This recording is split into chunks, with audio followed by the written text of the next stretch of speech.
Welcome back, everybody, to another episode of the podcast that people talk about, Triathlon. Those two people are myself, Tim Ford, and that guy, James Bale. And the podcast is called Talking Triathlon. I fucking butchered that one, Jim, but almost as bad as you butchered the introduction to the guests that we have on this week, which everybody Yeah, will hear a little bit later. didn't do well introducing our guest this week. I was a bit rushed. But yeah, how are you, mate? I'm in Birmingham, in a hotel in Birmingham. I've just got back from the hotel gym, having done a bit of a run and thrown some weights around, and here we are to record another podcast. How are you doing?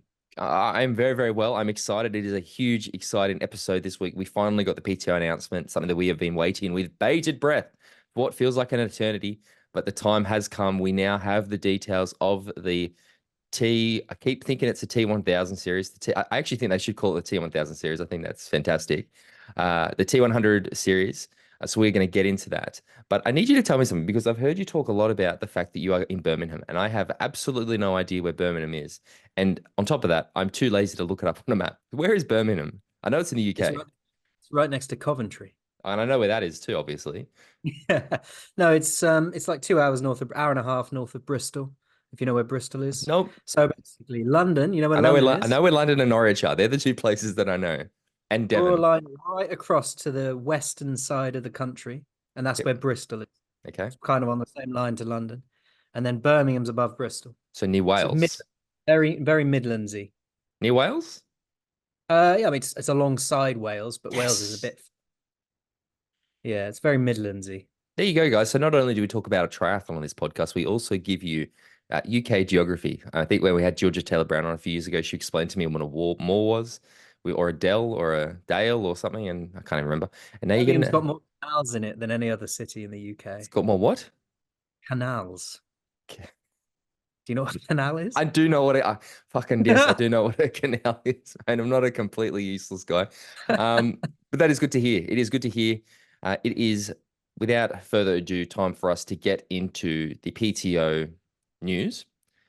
Firstly, just a question because I'm still uncertain about this. The PTO channels have all changed to this T100. Does the PTO Yes. still exist? Is it still called the PTO or is it now just the T100? Because their YouTube, their Instagram, everything Yeah, is I think the T100. PTO seems to still exist as an entity, and this is Okay. a branded race series within that. That's the Okay, cool. impression at the moment. I mean, anyone who listened to our bonus show the other day that we did, because the bonus show came out very fresh from this announcement. We recorded it the evening of the announcement, so news was still trickling in. And we got some things wrong in that Yep. show because we were making assumptions and we were being a bit hopeful on certain things. We hope it's going to be like this or like this. And then since then, we've spoken to some people. Like I've had some detailed chats with Tim Hemming, for example, who's filled me in on exactly some of the specifics. So we got some more details for everybody today. And yeah, mate, I really like the branding of this. I mean, the T1000 name's a bit odd because I can't help but see it's T1000, T1000, even. 100%. It's T1000. Everyone too. I see it so much online of everybody being like, all I think about is the T1000. Yeah. Yeah. I think people of our generation see that. I mean, James, to be honest, I'm going to put my marketing cap on. Okay. We're going to get to it a bit later, but there's a very good chance that one of these Super League, there's a Freudian slip. One, one of these T1000 races, T100 races, is going to be the Malibu Triathlon. The Malibu Triathlon is famous for getting celebrities there. What if they got the guy, and I cannot remember his name, Patrick something, Patrick, who played the T1000. Yeah. Hang The on, guy who was the bad guy in the latest series of Reacher. yeah, so that's the T1000, right? It's the liquid metal. T1000 is the liquid metal one. Yeah, new, more enhanced killing machine. Get him to do the Malibu Triathlon or the T100 race in Malibu as part of the PTO series, mate. The PR just writes itself. Like there He's you go. not. PTO He's not. send. He's knocking on a bit. And I've just finished watching the latest series of Reacher. He's not looking in the He, best of he shape. did lay a So few smacks on Reacher in that series though, so maybe he's still got a little bit yeah, of he warmth did in him. put some punches in. I mean, Jack's kind of just Did brushed you him off. um did you appreciate that? Did you appreciate the very subtle Terminator reference at the very start of Yeah, that got it where in early. Didn't got it in early. I did appreciate that though. No, okay, but yes, the T100 series, PTO. I completely went off on a huge Tim Ford tangent. Take it back. Go, Jimbo. Yeah, no, it looks really good. It looks really good. And we've been waiting some time for this with bated breath. We've been sort of, we've been pushing a little bit, saying, come on, get it announced, get it out, because the audience want to salivate over this. They want to know what they're looking forward to for the year. Obviously, they have their reasons, and there'll be those background reasons as to why this wasn't announced any sooner. The impression I get is it's harder to find venues and obtain venues and lock venues down than probably the likes of me and you think it should be. But they've reached that point now where they've got everything locked in. There's a couple of TBCs on the venues themselves, but we have ourselves a race series, and we have a race in Miami, 8th to the 10th of March. We have In a a race month. in California, which is TBC. We have a race in Ibiza, Spain on the 28th to the 29th of September. We have a race in Dubai on the 16th to the 17th of November. We have a race in Singapore on the 13th to 14th of April. London, 27th, 28th of July. Las Vegas, 19th to 20th of October. And the grand final will be the 29th to 30th of November. I did them in a funny order because I was reading down and I didn't realize I should have been reading across. I was So you got you did do that like, because you said Dubai, and I thought, fuck, hang on, I thought Dubai was at the end of the year. yeah. So I read down rather than across. But there you go. Those are the races. Those are the dates. Um, it's going to be an exciting series. I cannot wait for the first one just to see how it goes. Because I mean, I've got a feeling the broadcast is going to be spectacular. And I'm hoping to see that bar raised, from what we've seen previously. Well, I think what we saw, which let's talk about. There's a few things there to unpack: the venues and the broadcast. Let's start with the broadcast because I know that early days, the Collins Cup, the ill-fated Collins Cup, when it sort of came out, it was like this is going to be the greatest thing you've ever seen in broadcast triathlon, and it was good. It was good. You could see, and again, what I loved about that first Collins Cup is they were taking swings. Like they tried some, they tried to have the team radios where the coaches could talk to the athletes. It didn't really work. And they tried to have it didn't really work. But that's not a criticism because again, I love that they tried.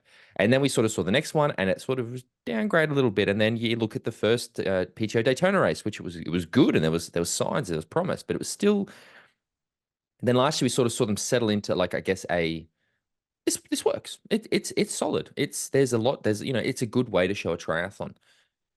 I would expect now that this is everything we've been through with the PTO the last few years. This is it. This is their product. This is what we're ready to roll out to market. It's the time for the broadcast to be as good as it's going to be. So I am hoping we see some really good, interesting, no more like, oh, we're trying anymore. Like it's time. It's time to actually see that the live stats, the live splits, the all the stuff we've heard about, the live data, everything, the graphics on screen. Like this is the time. And that's what excites me is like knowing the PTO and knowing that they're trying to create this specifically for broadcast. I would expect we are going to see some things on the broadcast that is going to help to elevate it to a level we're not used to seeing. Yeah, I think, like you say, if there's ever a time to roll out your A-class product that you've been refining in the years that you've existed, this is it, isn't it? Because this is their showpiece. Yep. They've got this race series, the T100. It's been packaged up. It's been presented as a full-blown series with all these races. So I would assume we're going to see the absolute best that the PTO as a broadcast entity is able to actually produce. And it's going to be really interesting and exciting to see what that level is now and where they set that bar, because you don't want it to just feel like the same well-trodden triathlon coverage. You want to feel like it's a step above. On a complete, again, I'm fuck it, I'm going to do it anyway. I love a tangent. F1 is to me, we always talked about fucking tennis and golf and shit with this, which I think was stupid. F1 is the obvious comparison for this. And I don't know if you've seen on social media lately, but Apple have got those new virtual reality glasses. What is it called? The Apple Vision or something. And I've seen a concept which is going to be an F1 app basically in this VR goggle headset. And what it is so the idea with these goggles, you put them on and it's a TV anywhere. And you can see, like I could be sitting here with the goggles on, I could still see you and I could have a big screen appears. But the F1 one was you have the F1 race happening, but in front of you, like let's say on your coffee table, a virtual recreation of the course appears with all the cars in their positions. So you're watching the race broadcast and then you just glance down and you can also see a live representation of where everybody is on the course and stuff. And I was thinking, fucking how cool would that be for triathlon? And I mean, I know That that sounds that sounds cheap. Yeah, cheap, mate. Of course. Like, yeah, but again, we keep hearing about the PTO's got deep pockets, mate. So come on, let's not limit us. I know that this is, I'm feeling excited about this. I don't want to let's not be modest. Let's like I want to see get to something like that. But I just saw it and thought, fuck, that looks cool. Like that's something like that would be a really cool way to watch a triathlon. Um, but yeah, I emphasize your point. I think we're going to see some cool, hopefully see some cool developments in this broadcast. Yeah, so they've got some key points here at the top of their explainer website. There's 20 contracted athletes per gender. There's 7 million in athlete compensation, 8 season-long race format, equality for pros, equal pay for men and women, pro-only courses, separate male and female races, and a global broadcast shown on TV in over 120 territories. Watch on Eurosport and Discovery Plus in Europe, PTO and YouTube in the rest of the world. So I mean, they're going for it. We've got 120 territories, and it's on Eurosport, which is it's a big hitter. So Is it they on? must have some. Is it on Triathlon Live? It's a World Triathlon event, right? So I would assume it's going to be on Triathlon Live as well. It just says watch on PTO Plus and YouTube in the rest of the world. Hmm. Whether the PTO Plus is a link in with Triathlon Live, I don't know. I'm not paying for two. Yeah, okay. So anyway, that's just one little thing. Do you want me to go through the athletes? Because I think Yes. the exciting thing is to talk about is the athletes, and it is exciting. Like these start lists, these contracts are like it's hard not to get excited about the athletes. So let's go through the men's first. We've got Magnus Ditlev, Jason West, Peter Heimrich, Matthias Margerier, Rudy von Berg, Leon Chevalier, Sam Long, Daniel Beckergaard, Bradley Weiss, Sam Laidlow, Frederick Funk, Clement Mignon, Aaron Royal, Dave McNamee, Ben Canute, Rico Borgen, Alistair Brownlee, Max Newman, Martin Van Riel, and Javier Gomez in the men's. And in the women's, we've got Anne Haug, Ashley Gentle, Hayla Nibb, Lucy Charles Barclay, Laura Phillip, Kat Matthews, Paula Finlay, Daniela Reef, Imogen Simmons, Emma Pallant Brown, Chelsea Sodaro, Marjolaine Pierre, Sky Monch, Tamara Jewett, India Lee, Amelia Watkinson, Holly Lawrence, Lucy Byram, Taylor Spivey, Flora Duffy.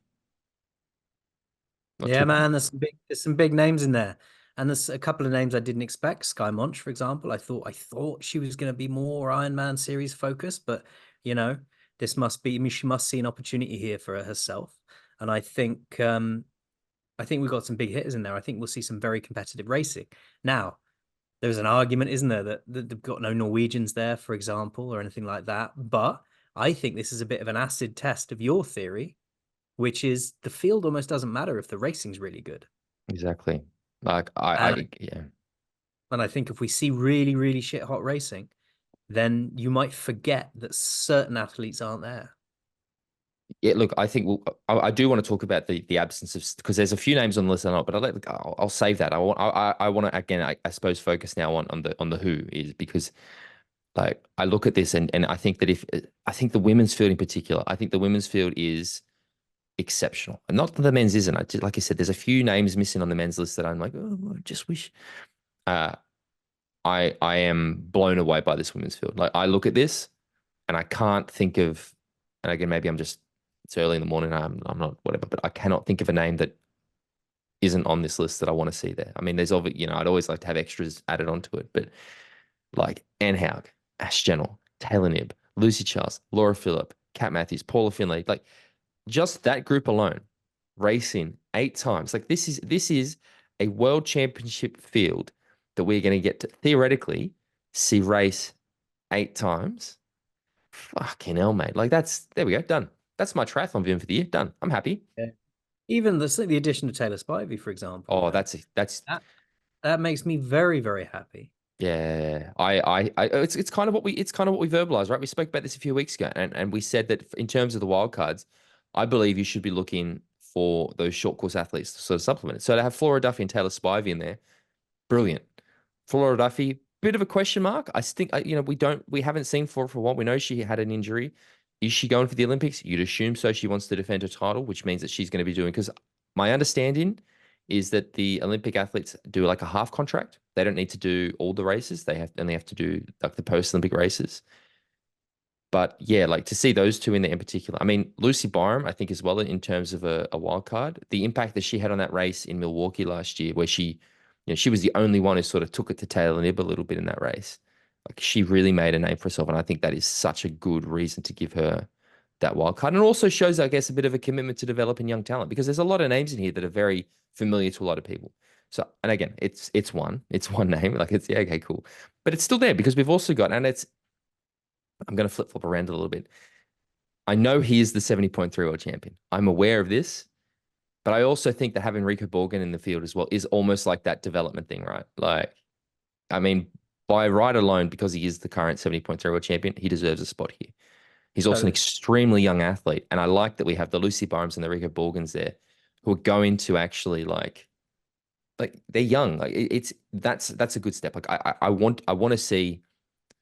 I'm not saying this is the reason, but I like that it's kind of like a bit of a semi pathway. Like there's it shows to me at least the commitment to try to bring in some younger athletes into the series. They probably could have put somebody else over them, but they don't because they want to give those younger guys the chance to sort of show off what they're made of. And I really like that as well. Like I think it's good. I mean, look, if Rico Borgen goes on to do nothing else in his career, the fact that he won the 70.3 World Championship earns him this spot. Yeah, definitely. You know what I mean? It's Yeah. it's it's almost it's a non-negotiable.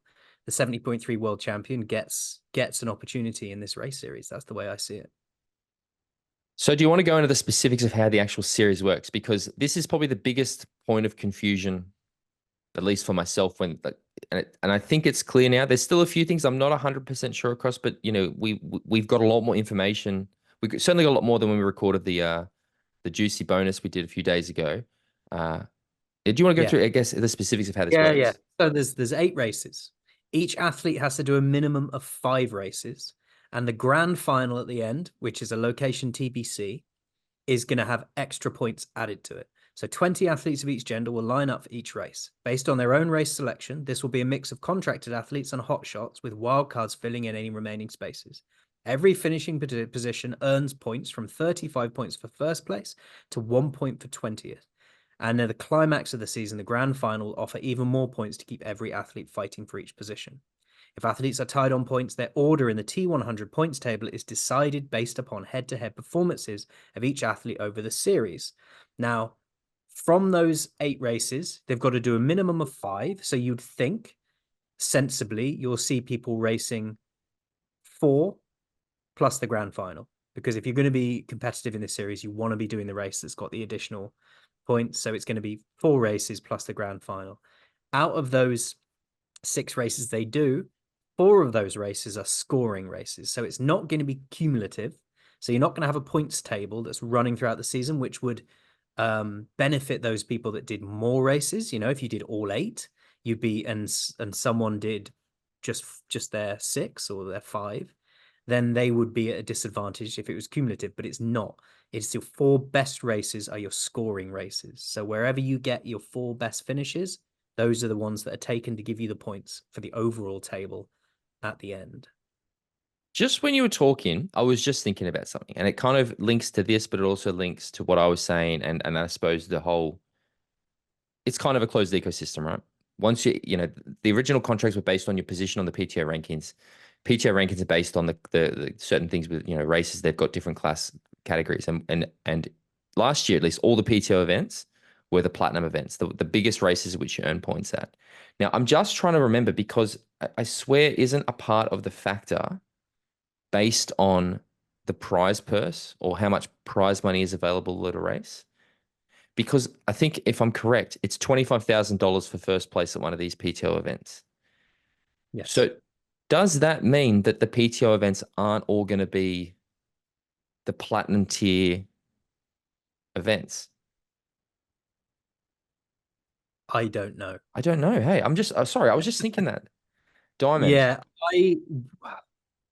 I don't know how they're going to figure that out. Yeah. So a platinum race has to have more or equal to $500,000 in prize money. And I don't think these PTO per race have that. Unless they No. unless they apply the end of season bonuses across them. Yeah, that's a that would make that's diamond, sorry. So these would be platinum. platinum races, not diamond races, I guess. So similar to 70.3 champs, Roth. Yeah, okay. I'm guessing then it's probably that. Which again, I actually, and the point I'm making is it's not super, it's like, I kind of like that, right? Because you don't want to create, I mean, maybe the PTO does. Maybe they want to make it an ecosystem where once you're in, it's very hard to get out or whatever. But I like the fact that maybe it does lower the ranking of the races so that it does still give an opportunity for people who aren't in the didn't get a PTO contract this year to still earn one through other performances.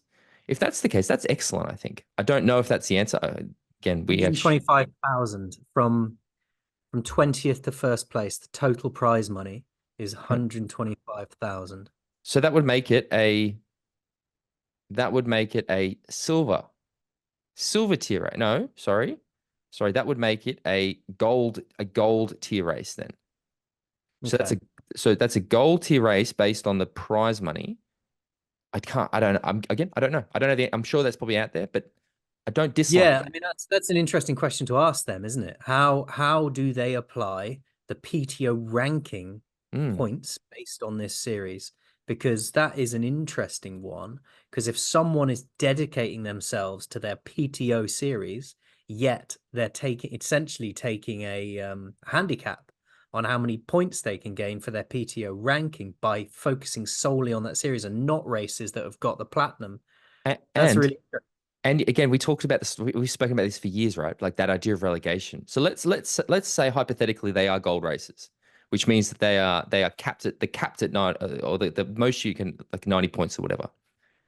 So suddenly it's not this case of, well, every 20 athletes are automatically going to be ranked top 20 because there's, 8 opportunities or all three of the races are going to be these platinum races where for a lot of other people it's like one or two. I think the top 10 athletes are automatically guaranteed another contract. I think I've heard, again, I don't have confirmation. I like that idea, right? Because suddenly there's layers to the storytelling. You've got the prizes for first and second and da da da. Then you've got the contract for the top 10. And then there's that fear of relegation for the bottom 10. Like, yeah. that's exciting to me. And then it's actually possible for athletes who aren't in the PTO series through Ironman, through the Ironman Pro Series, through Challenge, through other events to get their ranking high enough. Yeah. So there's the top 10 are guaranteed places for 2025, Yep. which is cool.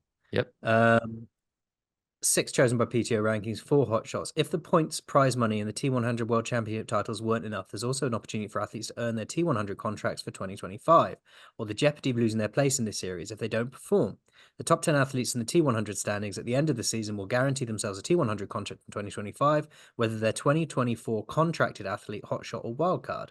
The next six contracted athletes of 2025 will be decided through PTO World Rankings.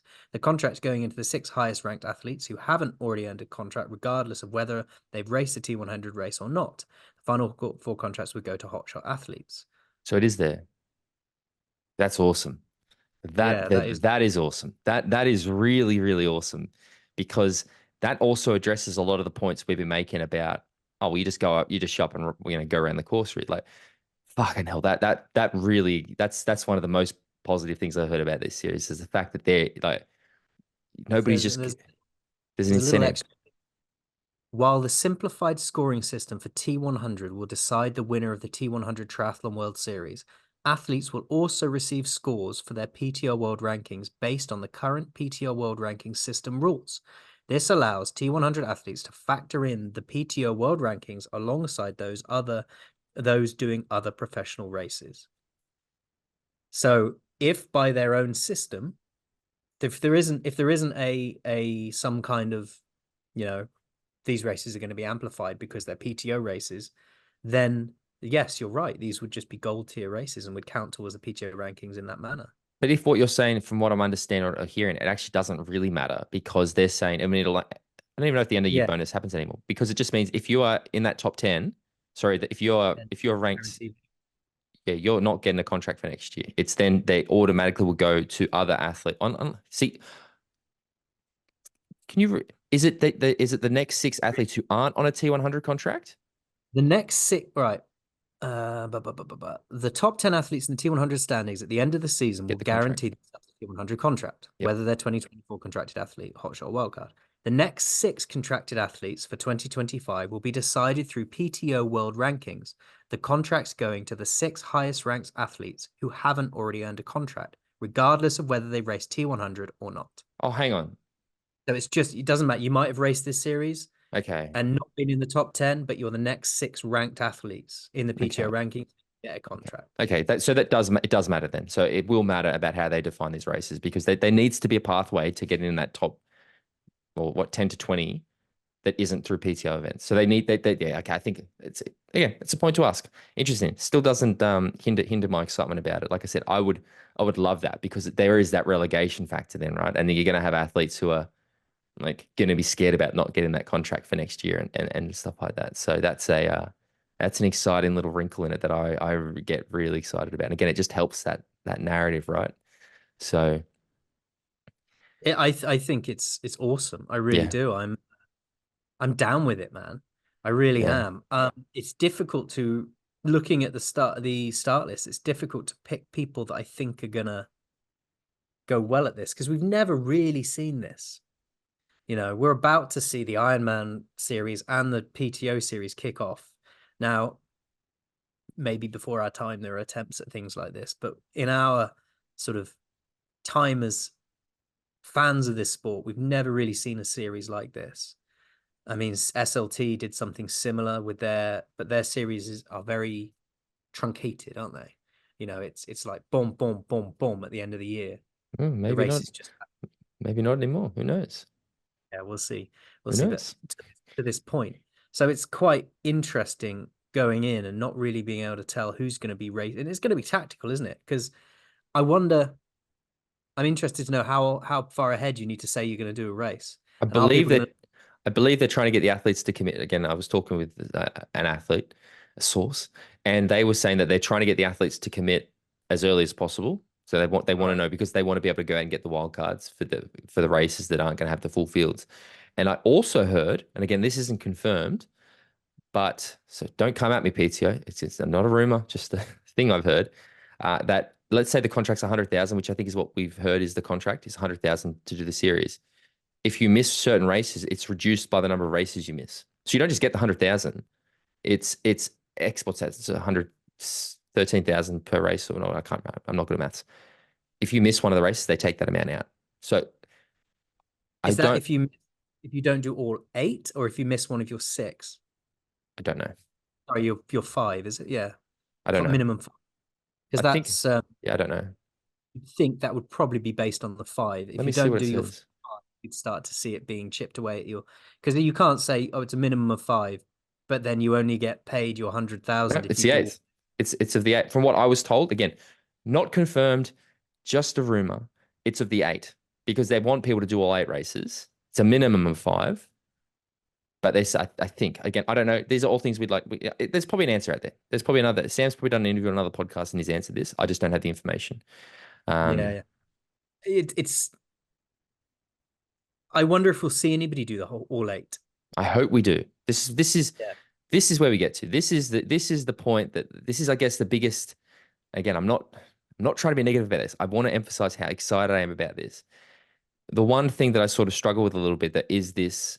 I worry that they're going to, and I think we go in a lot more detail about this on our bonus episode. It can stay on the bonus episode, but I will mention it is I get concerned about seeing athletes who are going to try to do both. And I think I saw Mark Matthews, Kat Matthews' husband, on Instagram put a comment on a post, and I thought he nailed it, where he said because they were talking about the Ironman series versus the PTO series, and Mark said one series pays you to win, the other series pays you to show up. And I thought, I mean, obviously, as we've spoken about, there's more nuance to it, but in broad strokes, he's not wrong, right? Where Ironman don't pay you to show up, Ironman don't pay you a contract. You are lucky to have the opportunity to race that series if you want. There's a lot of money on the line, but you have to win. You have to do well to earn that. Whereas the PTO is saying, we will pay you to show up. Not only will pay you a good fee to show up, you can also go and do other races if you want. In fact, we'll pay you for 8 races, but if you want to do 5 and do 3 other Ironman, you can. This to me is the biggest struggle I have, I always use F1. You don't see Lewis Hamilton and Max Verstappen miss in Monaco because they're going to go and do the Indy 500 one weekend. Like it's a closed series, And I worry that we are going to, I am telling you now, I could go through that list of athletes. I could name the ones that I think you're going to see try to do both. Increased chances of injury, which means that they're probably going to miss more PTO races. From a narrative point of view, it's just a bit like, oh, I'm really excited to see, but oh no, Martin Van Riel's not here this week, or oh, we're not going to get to see. Yeah, Um, yeah. That is the classic triathlon thing, isn't it? exactly. Get excited for a race that's going to happen, then be disappointed when no one turns up to race it because everyone's either injured or racing elsewhere or being tactical. I very much hope we're not going to see that with this series, and we're going to see the athletes invest in this as the future of the sport. Um, Well, they own it, right? yeah, It's an athlete-owned organization, so I they can it imagine that should. they've made that commitment. It's just going to be interesting to see how it plays out in reality. Because if you do get injured, you're injured, isn't it? You know, there is. I again, I'm gonna. I just struggle. The only thing that doesn't make sense in my brain a little bit, and I look, I understand the thought process, but why pay the athletes? There's a lot of money on the line with the PTO series, and last year with the PTO series, every athlete, like well, most athletes, wanted a slot. They were very hard to get entries to those PTO races through wildcards and stuff like that. If you weren't in the rankings, why pay these athletes a contract to get them to race a series with such big prize money and a World Triathlon recognized world title, and then say, but it's fine, you can go and do other races. Like, I just think that that increases the chances of injury. Of if you're paying them a contract, make it exclusive. That's the one sort of thing that I really don't agree with. And I wonder if that is purely in response to the Ironman Pro Series announcement, because I think we heard up until that point, again, I don't know. I have no information that it was going to be exclusive. You're all in or you're not in. And I think that Ironman Pro Series might have changed. I don't, again, I'm not putting words in anybody's mouth. I'm a bit paranoid this week. I wonder why that is. That's the one thing I sort of struggle with a bit, right? Is that I wish that it was no. If you're in, fuck the Olympics, fuck Kona. You want to do our series? You want access to the $7 million in prize money we have available, or get on board. Like, you own this. It's time to actually pick a side. None of this. I get frustrated by everybody sort of trying to, have their cake and eat it too a bit. It's time, and I really, because that Las Vegas race, it's going to have a weaker field because there's going to be people who are focusing on Kona, just like the Ibiza You race for would. the women. I hear what you're saying, and on the face of it, I entirely agree with you. On paper, I entirely agree with you. But there is a Yep. huge caveat there, isn't there? Tell me. If you're designing this series, that is obviously the way you want to go. The only reason you wouldn't do that is if, for some reason, it wasn't possible because you weren't going to get the athletes to the table if you did do that. This is, yeah, I understand that. You're right. And it wasn't. It probably, the people designing this in the behind the scenes are probably not going, oh yeah, we just won't lock them in. Be all right. They're probably like, for fuck's sake, we want to. The discussions are going on. There's behind the scenes talks. There's athlete input, and it probably got to the point where if this was going to happen, it had to be like that. Well, let's explore this a little bit, just a little bit, because I do want to move on. I'm going to go through the men's list to start with, and we'll talk about the men that are, because it's Kona, right? It's Kona is the big thing. Surely, it has to be the Ironman champion. 70.3 Worlds is in December, so it doesn't factor in, and the Olympics, obviously. Like, but Magnus did left. I can see Magnus trying to do. I very much see Magnus wanting to win Kona this year. Jason West, he would probably do the whole thing. Peter Heinrich, I don't know. Matthias Mageria would happily do the whole thing. Rudy von Berg's probably going to want to do Kona. Leon Chevalier is probably going to want to do Kona. Sam Long has said he's not going to do Kona. Daniel Beckergaard's going to want to do Kona. Bradley Weiss probably Kona. Sam Laidlaw is definitely going to want to do Kona. Frederick Funk will probably do Kona. Clement Mignon Kona. Aaron Royal won't do Kona. Dave McNamee maybe. He will do Kona. Ben Canute will. Rico Borgen won't. Alistair Brownlee probably will. Max Newman will. Martin Van Riel won't. Javier Gomez maybe. Yeah, okay, you're right. There's more. I thought there was only be 2 or 3 names. It's half the field, right? Hmm. But that's when I get concerned. I go, we'll take all those athletes out, and they're not in Las Vegas. Yeah, yeah. I mean, you'd think Ibiza. What date is Kona this year? 26th of October. Okay. So Ibiza, Spain, 28th, 29th. That as a 100-mile race might be a good launch pad into Kona, but you might not want to go all out at that race. Mm-hmm. As you're sort of feeding, if you're looking to go well at Kona and place well at Kona, give your very best at Kona. Ibiza might be the one where you start tapering off Vegas, you're probably not going to race. We need to be in Kona to prepare, right? You need to get used to the heat and stuff. So, So like Vegas is off the table and Ibiza is affected. So Mhm. in my mind, that's 2 races from the series that are affected if you're going to try and race Kona. And then also, Kona is an all-encompassing thing. Some people put their whole year into that one race. Patrick Lang. Exactly. So it's interesting what sort of impact those athletes racing Kona will have on this series and watching their journey through this series and where they put their emphasis. Because in my mind, they're going to try very hard in the early races and they're probably going to come back from Kona and try very hard at the end of the year. It's not that simple, right? And again, I actually really like because Lucy Charles came out and she's like, I'm not doing Ironman this year. I'm not going to go to Nice. I'm not going to defend my Ironman World title. And she made a really excellent point because it's not as simple, right? As I just show up to Kona. Like nobody, including Sam Laidlow, just shows up to Kona anymore. You have to ratify to earn your spot. So in order Yeah, to ratify, you have to do two 70.3s or an Ironman. So indeed. suddenly you add in that's at least two Ironmans in the year. Plus, and we're not these PTO races aren't just like they're world championship fields every single time. So you're gonna have to perform at an extremely high level. Like it's a lot, man. And you saw it last year, like athletes trying to secure those Kona slots at the end of last year. I guess knowing this was going to be a factor. Not all of them did. Like that's the anyway. That's another That's topic. what I Let's mean. yeah. That's what I mean. When I say Kona is an all-encompassing thing, its shadow that it'll cast on this field a little bit and where they put their emphasis and where they go and race other races is going to be interesting to watch them plot their journey through this year because they're going to have to go and ratify, they're going to have to qualify or whatever they have to do. So yeah, There's there's gonna be injuries. I think we're gonna see.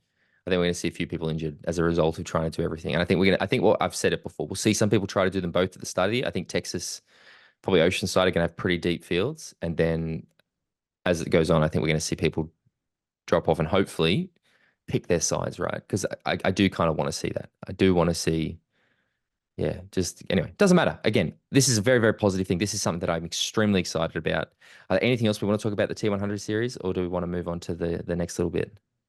no, happy with that, mate. Yeah, awesome guys. Again, this is such a positive thing for the sport. Like I'm very, very excited about this. I'm so happy that we finally got the information. Uh, the only thing we don't have is some of the venues. And one of the venues that the PTO has on their TVC schedule is California. Now, Jimbo, something that we Exciting. discussed a few weeks ago, I think, I can't remember on the timeline, was about what has happened with the Malibu Triathlon. And one of the things that came out as a result of all this hullabaloo in Malibu is that the PTO actually put their back in behind the Zuma Foundation, who are trying to get the race in Malibu, which would indicate to me that there is a very good chance that the California race in question might be in Malibu. Now, in order to get to the bottom of what is going on, you thought you would sit down with Kevin McKinnon. And where's he from, James? He's from Triathlon Magazine. He is. So you had a He's good not chat with you not got it right. Triathlon Magazine Canada, is he? Or Triathlete Magazine Canada, as Only you a fool would think that.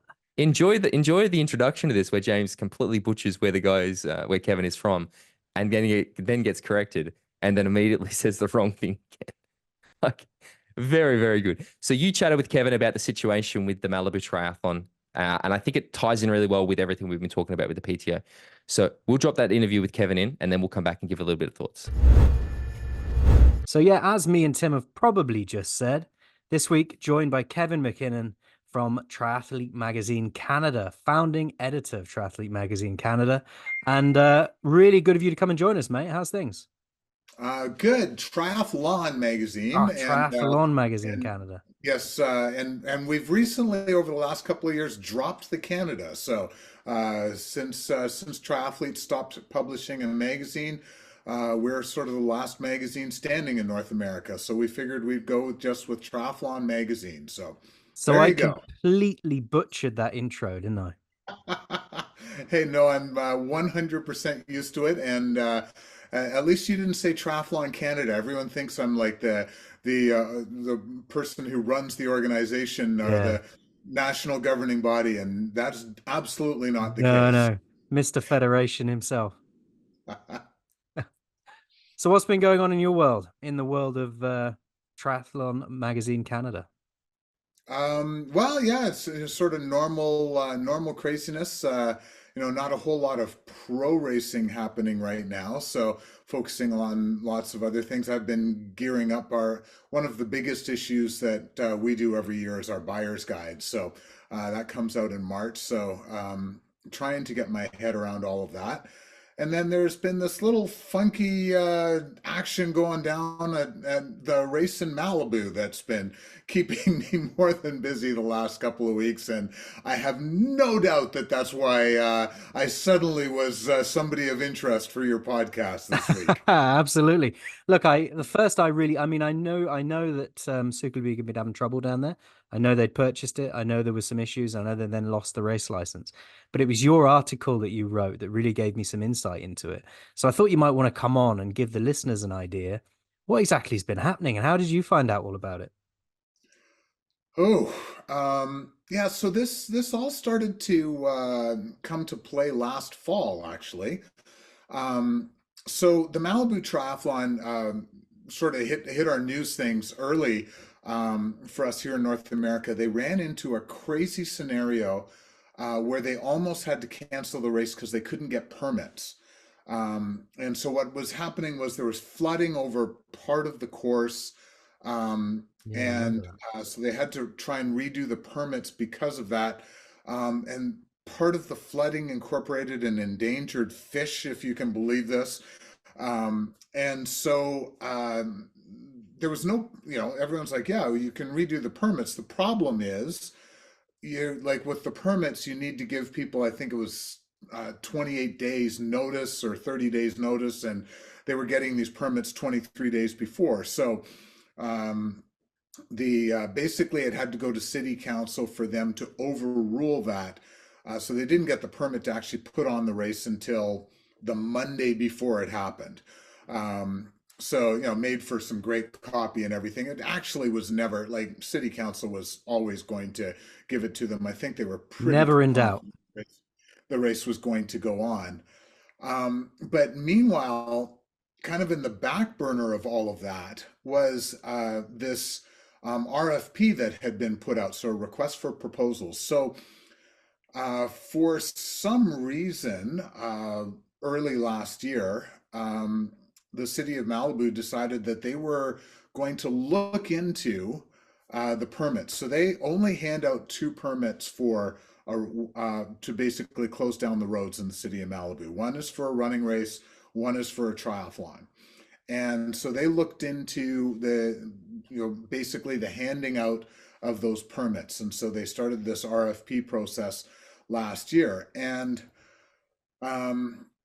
somehow Michael Epstein, who had been the founder of the event way back in the 80s, who had sold the race to a company called Motive, who then sold it to Super League, he basically put in an RFP and won the bid to get the race back. And I think, most people were kind of shaking their heads trying to figure out how that whole process worked. Not as much as the folks from Super League, who were Yeah, kind of, no doubt, not just shaking their heads, but probably, tearing their hair out. apoplectic. And so basically, um, the ad hoc committee that was put together to make a recommendation for who should get the permits came back with the Zuma Foundation, this foundation that Michael Epstein created, that they should get the contract. It was supposed to be ratified by City Council at the beginning of December. They ran out of time. Basically, they looked at all the people who wanted to speak on it and kind of went, "This is good. We're going to be here all night." And it was already 11 o'clock at night, and they just said, "We're saving this until January." And in January, they met again and basically handed the contract to the Zuma Foundation, which is Michael Epstein's group, which means that Super League got shut out of a race they kind of thought they owned. So Was there not a no competition clause in when they purchased it off him? Well, so so yeah, this is, we're still trying to work our way through all of this. So according to Michael Epstein at that council meeting, he said that there was no non-compete clauses in place. And it's hard to, I have had no luck figuring out exactly when he sold the event to Motive. And it seems like it should be around 2016, 2017.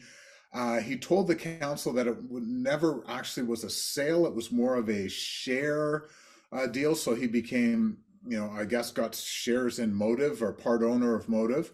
Motive then sold it to Super League. So how that whole process would work, I don't know. But even, you think about it, even if it was a 5-year non-compete, he Yeah. sold it in 2017. Yeah. It's By done. 2022, that's all done, right? He continued on being the race director for Motive, but when Motive sold it to Super League, that's when he no longer was part of the race. So, Super League certainly implied that that they were possibly looking into legal issues over all of this, but didn't really.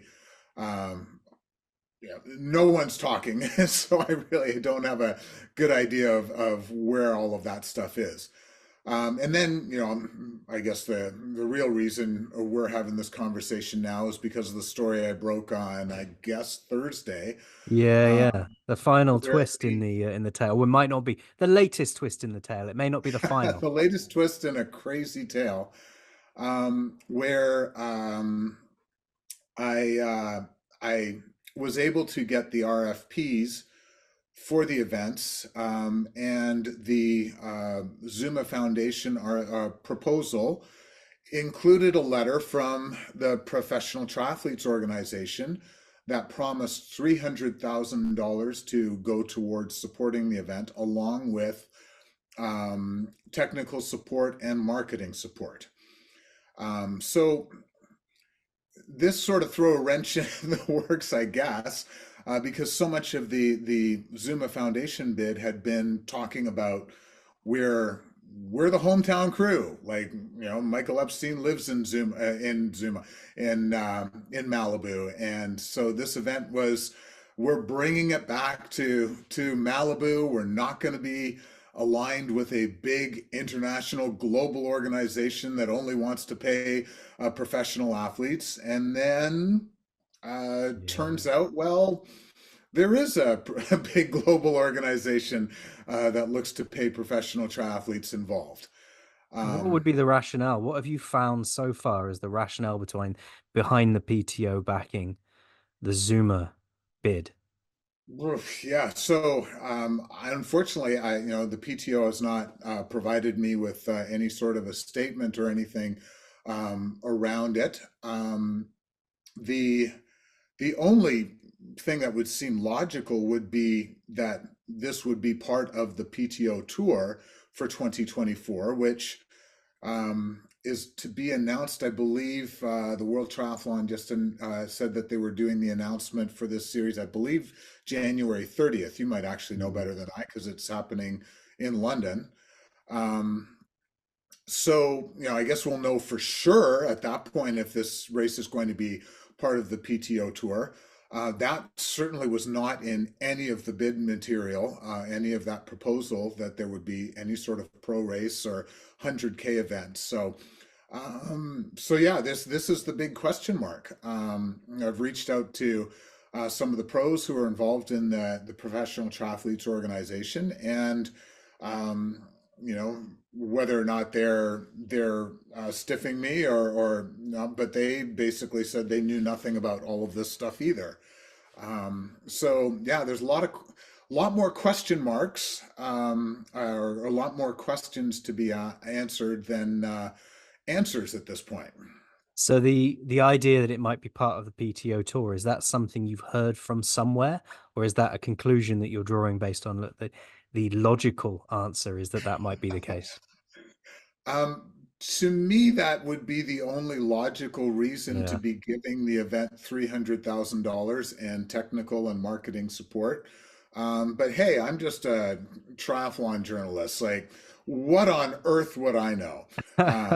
So, Yeah, I mean, what do you think about the location for that sort of event? Do you think that the Malibu Triathlon is would work on the PTO tour? um, so I don't, I've done training camps down in Malibu. It's absolutely beautiful. Um, and but from what I understand, the Malibu Triathlon did try a longer distance event way back when, probably back in the 90s. Wasn't a huge success. Um, and in the global picture of things right now, closing down roads has become harder rather than easier.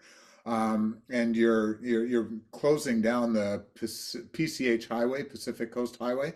Um, which is, if you've ever been down there, it's busy. There's lots of cars that are moving up and down that at any time. So closing that down for 100K or two 100K races would certainly be a stretch.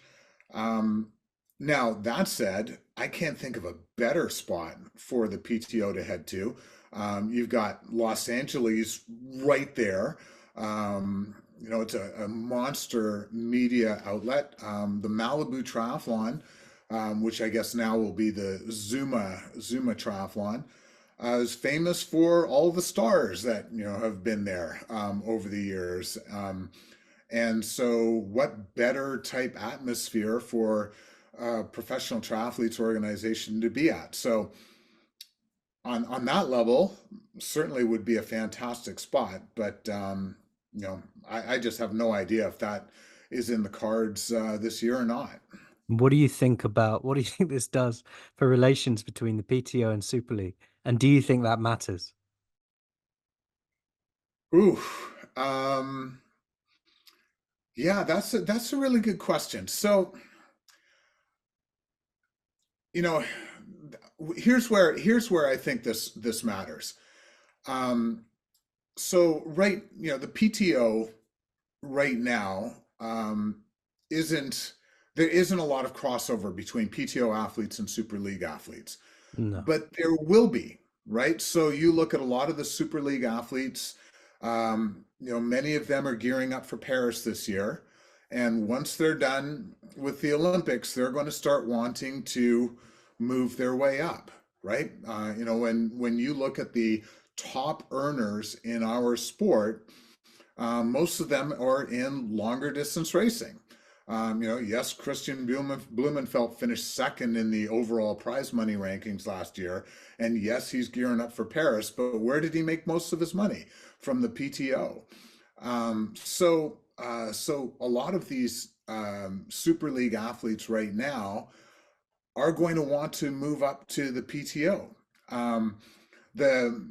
Actually, I wish I was over where you guys are, because I would love to go and hang out with the Brownlees right now and have a conversation with them. You've got Johnny Brownlee, who competed in Malibu last year, is very active in the Super League world of things. And then you've got Alistair, who's on the PTO board.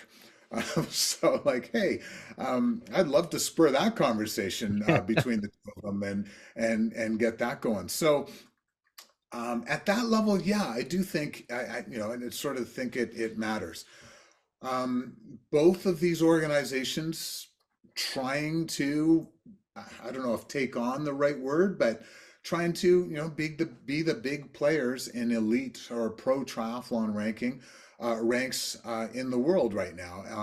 Ironman, of course, the biggest player in our sport, hands down.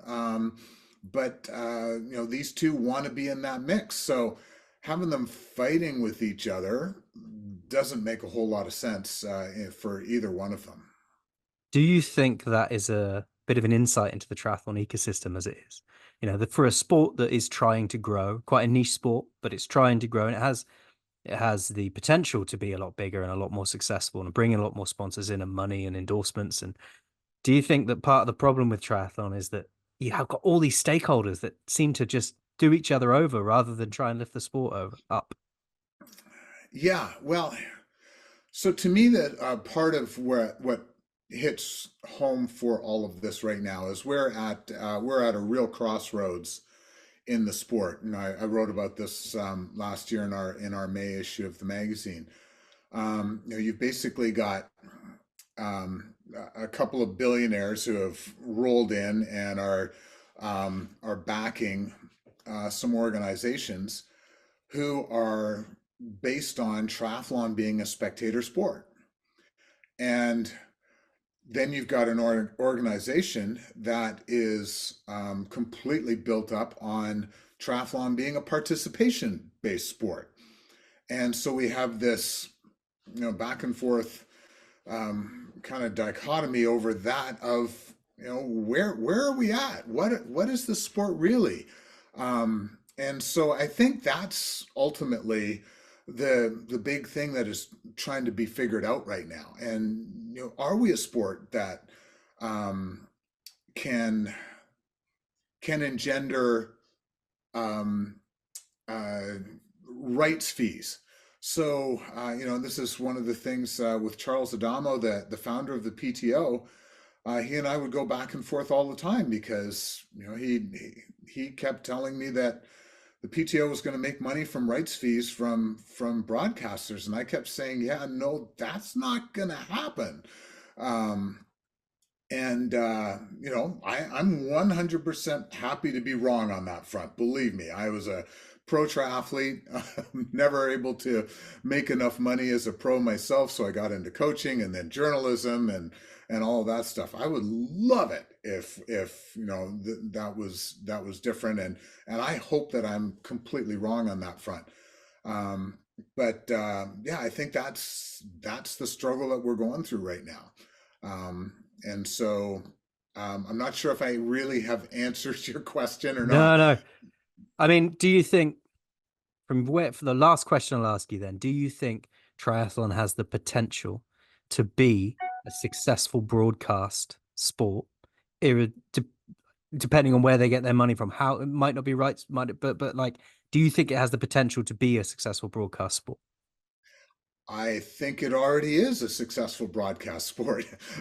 But I mean, in terms to lift the sport up and bring in the kind of money that they're talking about. So you look at Ironman. Ironman was put on the map through television, right? So ABC Wide World of Sports, therefore Julie Moss crawling across the line. Then, when Dr. Gills bought the event and he did a deal with NBC, that was a television buy, 90 minutes of Ironman coverage on a major network. That is what put the sport on the map. And so I would argue hugely successful on that front, but as a marketing point. And I would, I'd love to get the true numbers for Super League in terms of, I shouldn't say true numbers. I'd love to see what the numbers are for their broadcasts and all of that stuff. But my guess is that I'm not sure that it's ever going to be a rights-based thing, but there are other ways to make money on it. So, I got my start once I stopped being a pro triathlete, working with Graham Fraser here in Canada, who was building out a triathlon series. And that was based on, the marketing of that was based on getting his races on TV. So he had a 10 race series. I used to be the producer or one of the producers of Subaru Triathlon TV. So yes, I would argue, I'm coming back to I think it has proven it can be very successful on the broadcast front to a certain level as a marketing point. But whether or not it is something, that people are going to pay huge rights fees that are going to provide all of this money, that is the struggle. And, whether or not it can be something that can satisfy a billionaire's investment is a different question entirely, I think. I think that's where it's at now. Part of me says, Michael Moritz, who is the man who first put the money behind the PTO, and there have been other organizations that, or not organizations, and other investors. They're smart people, right? Like they're way smarter than I am. There's a reason I have like 5 different jobs, because I, don't know how to make a reasonable living at anything that I do. They're way ahead of me on that game, so they must know something that I don't. So they have some plans to it all, and I'll be interested to see how that all builds out. But yeah, I'm with you exactly. That whether or not there is enough there to truly build this out the way people are talking about right now, I really struggled to see that business model work. Well, there you go. We'll leave it with you there, mate. I really appreciate you taking the time and coming and having a chat with us. Okay, thank you. All right, cheers, Kevin. Take care. Thanks. Excellent work, James Bale. It was a great, insightful conversation with Kevin McKinnon. Again, Kevin is like one of the greats in triathlon media. He was the inaugural winner of the back in the day MX Endurance Podcast Award for Media Triathlon Media Person of the Year. It's an extremely great resource for triathlon news, and it is no longer Canada specific. But yeah, mate, it's interesting. Yeah, well, when I saw his article that he wrote a few weeks ago, outlining what had happened with the Malibu Triathlon and the PTO's involvement, I thought, rather than us ramble through it, it'd be good to get it from the horse's mouth, because he's the man that found that story, wrote an article about it, and I thought he'd have some interesting insight. And he did. He certainly took us through the journey he's been on. And, it's business, isn't it? Ultimately. Yeah, And definitely. it will be interesting to see whether the PTO, because we've got California is grayed out on the T100 website, and it has got to be announced next to it. So it'll be interesting to see when that is announced. And the Malibu Triathlon has a history to it, and it's a well-known location for races. And as we've said before, it didn't really work in my mind as a Super League location, because Super League's quite short racing, and it didn't really escape that main road feel. Car park feel. Yeah, whereas a PTO race is a longer race, and you'll be able to escape off into that nice scenery behind the road and off into the Californian hills. Well, that's so I was in Malibu last year with Super League, and I'd never really spent much time there.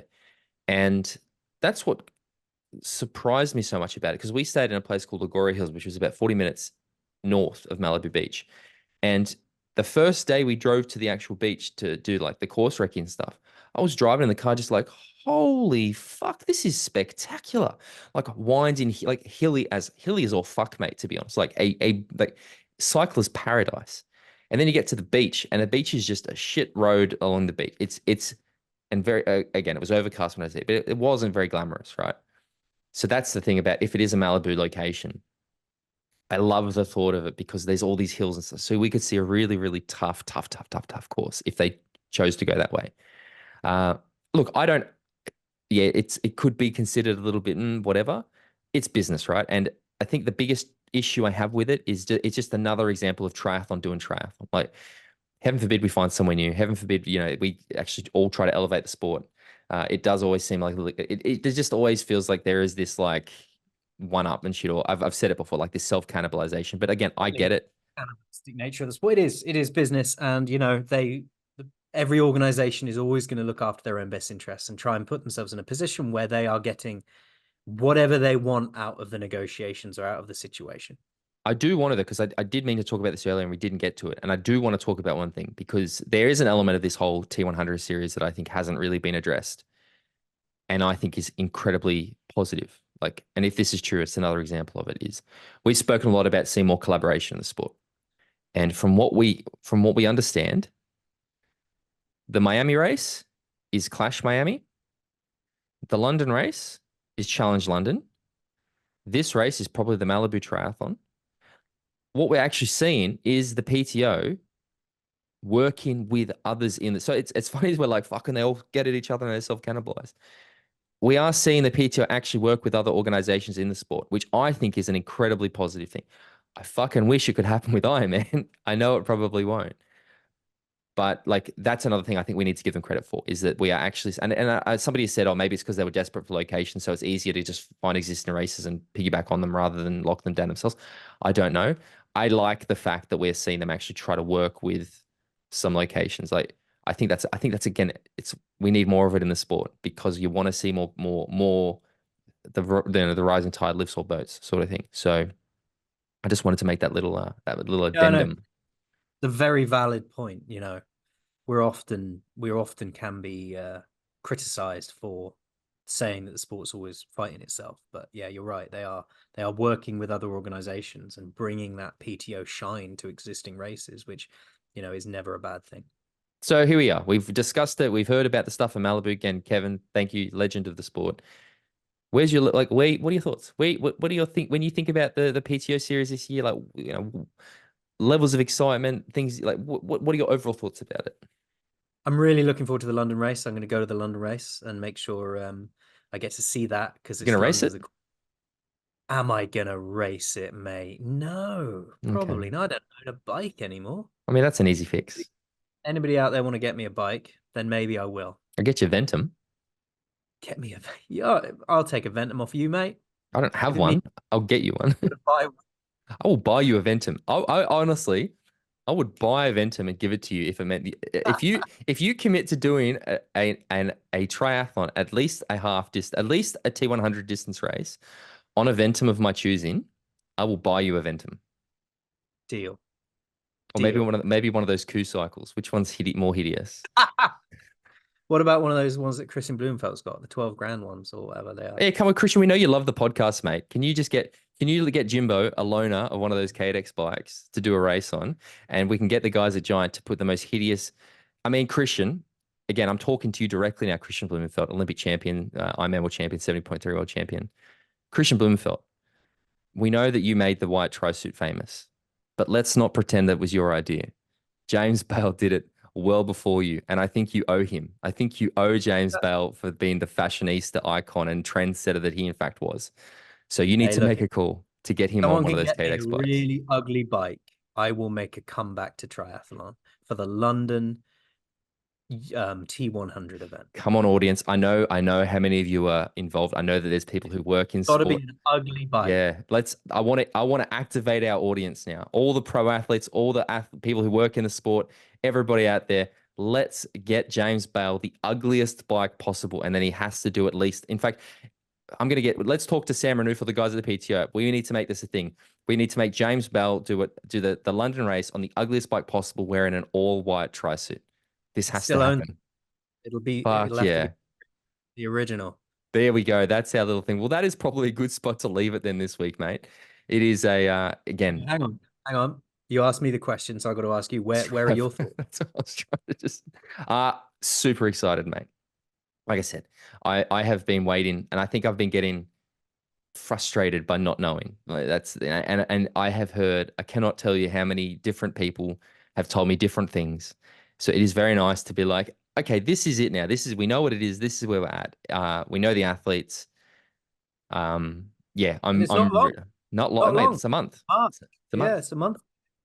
We need to work out what we'll probably do. We should maybe try to do some sort of watch along or something. Maybe yeah, we should definitely. I think we should. It's going to be an interesting time zone for you, mate.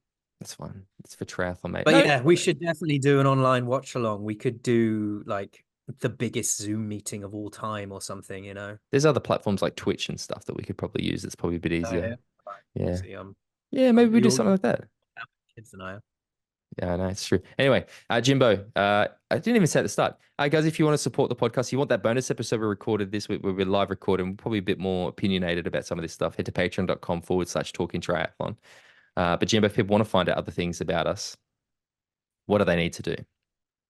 Yeah, if you want to support the show, jump on at patreon.com/talking triathlon. If you want to follow Tim, he's at T Ford14 on Instagram, and I'm Bale at Bale.James85. And I'm fucking hell. I'm at Bale.James85 on Instagram. Find us across all social networks at Talking Triathlon on Insta and at Talk Triathlon on Twitter. You can join up to the Patreon group, get access to the monthly bonus episode and the social group. And if you do that, we'll put you in the WhatsApp group. And the WhatsApp group's amazing. It's got so many people in it. We're always talking about triathlon. What's happening to you right now, Tim? James, I'm not talking about triathlon. I'm talking about F1. Have you seen Yeah, his yeah. sign with Ferrari? Yeah, Hamilton's gone to Ferrari What next the for fuck? 2025. Yeah. What the fuck? It's unbelievable. Yeah, yeah. This will be his last year at Mercedes. Fucking hell. It's going to be cool, eh? Seeing him in That's all red. oh my God, that's amazing. Sorry, I that want to see. I literally want to just saw see that. Alonso go and fill his space at Mercedes. That's what I Yeah. want to. Mate, that's fucking epic. Cool. Anyway, Jimbo, thank you so much, guys. We hope you enjoyed it. Again, let us know your thoughts on the PTO series, what you're excited, what you want to see, etc. YouTube is the place to give those comments. We love it. We'll be back next week. We have an excessive number of guests lined up at the moment. So we are going to have a great number of interviews coming up over the coming weeks and months. So it's a great start to the year. This is a huge year for triathlon, guys. I'm so excited about this year. I think we're going to hopefully see the sport really elevate and go to another level. So let's do it. Thanks, Jimbo. Cheerio.